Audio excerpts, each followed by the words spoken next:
Hi everyone, this is Ali Hussein Kasim. Welcome to Ali Talks Tech.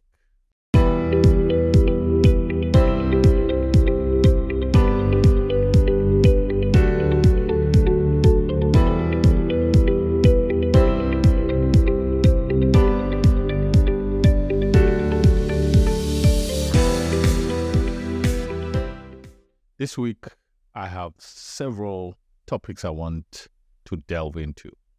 One is an interesting report on the future of fintech in Africa generally. The other one is an interesting story around SoFi, which is a fintech in the US that acquired a banking license about a year ago. And we'll delve into the discussion around their traction up to today and the future of financial services in relation to technology. We're also going to talk about the $12 smartphone launched by Jio in India. We'll discuss the state of regional trade in Africa and how technology can impact and serious improvement of that. And last but not least, we'll talk about Apple's $3 trillion market capitalization. So let's move to the future of fintech in Africa. So guys, there's no way we can diminish how technology has played a major role in what is popularly known as financial inclusion. This report by a company called Lucidity Insights talks about the future of fintech in Africa. So some background information, just in case you are not aware. 18% of the world's population lives in Africa. However, 57% of those are unbanked. And in the mentioning of unbanked here, it simply means either you don't have a bank account or a wallet, a digital wallet. So 57% of Africans today, out of a 1.4 billion population, don't have access to financial services.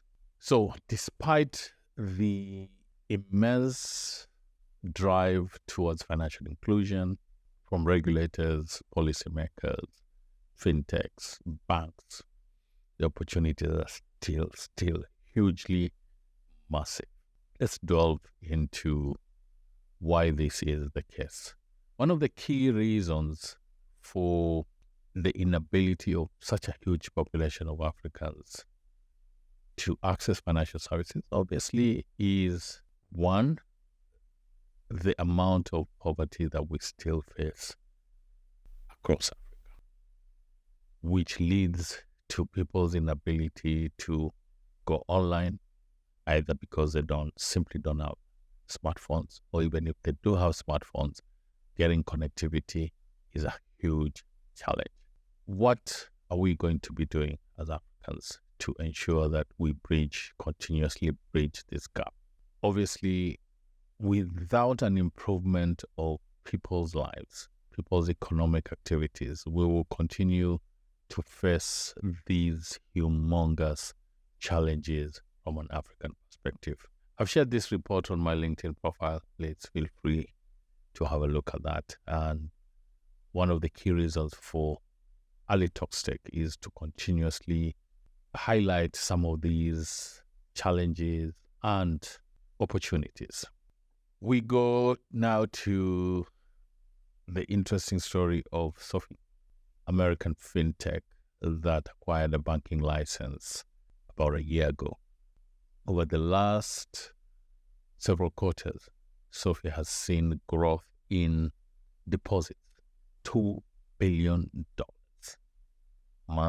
quarter on quarter.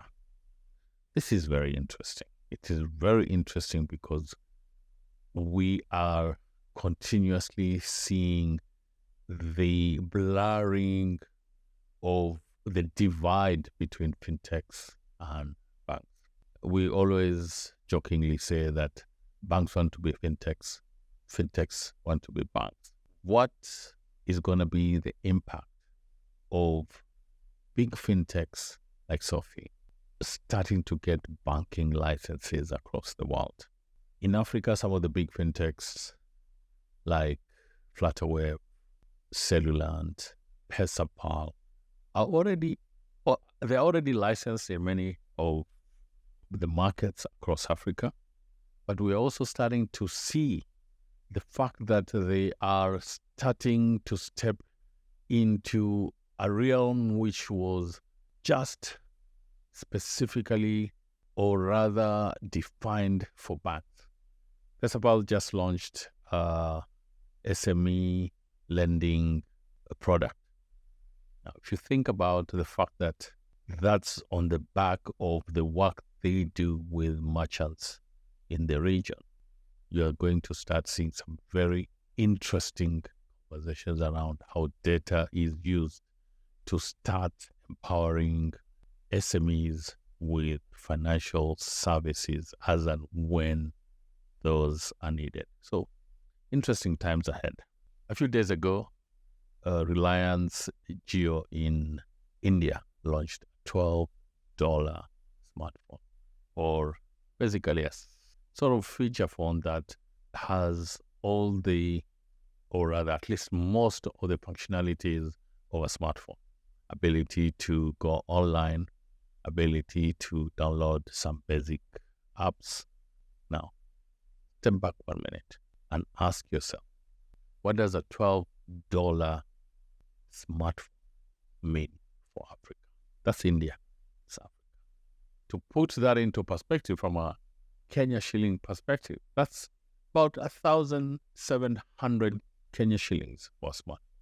The ability to get that smartphone and the ability to access data at a lower cost, the ability to go online, that is going to be extremely mind-boggling for the majority of Africa who currently do not have smartphones. Smartphone penetration in Africa is less than 30%. In Kenya, we are starting to see that inching up to maybe about 40 to 45. So this is obviously a challenge to the major telcos across Africa. Unangoja. What are you waiting? As the younger generation would love to say, mapema ndio best. And I know when I do this, my kids are always laughing at me. I say, you are misusing that term. And I'm like, I'm using it the way I want to be. Start something early so that you can achieve what you want to achieve.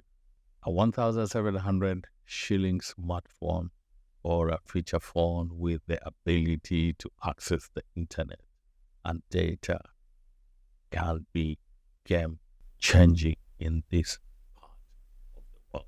Now I want to talk about the state of regional trade, intra-trade. The latest reports from UNCTAD, that's a UN agency, talks about volumes of trade that Africa does with the rest of the world, $750 billion plus. Unfortunately, Africa trades a small fraction. 18% of all trade that Africa does with the world, that includes African countries with trading with each other, is only 18%. Only 18%. And more often than not, what happens is that if I want to trade with a compatriot in Nigeria or Tanzania or Uganda, guys will quote me in dollars or I'll quote in dollars. And that is one of the major barriers for intra-Africa trade. Players like the Africa Free Trade Zone, banking players like EcoBank, Equity Bank are starting to bridge that gap. As more and more Africans are trading with each other, less and less dollars will be needed for intra-Africa trade. That is going to be very, very interesting. But African countries need to start seriously taking advantage of this new regime of free trade zones. The Africa Free Trade Zone is super, super interesting. 54 countries have already signed up, but we now need to start seeing action. Last but not least, I want to touch on Apple's $3 trillion valuation. Apple today is now worth $3 trillion.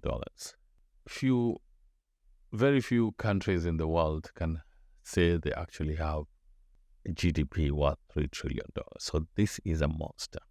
How did Apple get here? How does it continue to grow at this level? At every point we start thinking, oh, this giant is going to start slowing down.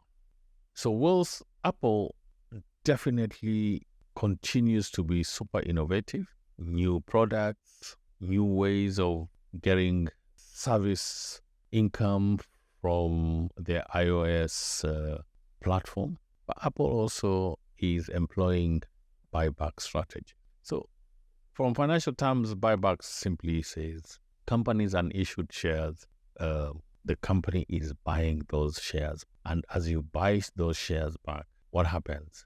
What happens is that you start creating pent-up demand for those shares. Hence, the share price goes up and market capitalization goes up. That's, in my opinion, that's a little bit of a disingenuous way of growing a company's market capitalization, because in the most simplistic way, buying back shares simply means that management is running out of ideas on how to invest that money, which then leaves them with the option of just giving back that money to shareholders. Is that the best way to use company money? I guess it is if you've run out of ideas to grow. Is that what is happening to Apple? Are they running out of ideas? That's food for thought. I will leave it here today, guys. Looking forward to more conversations with you. Thank you very much.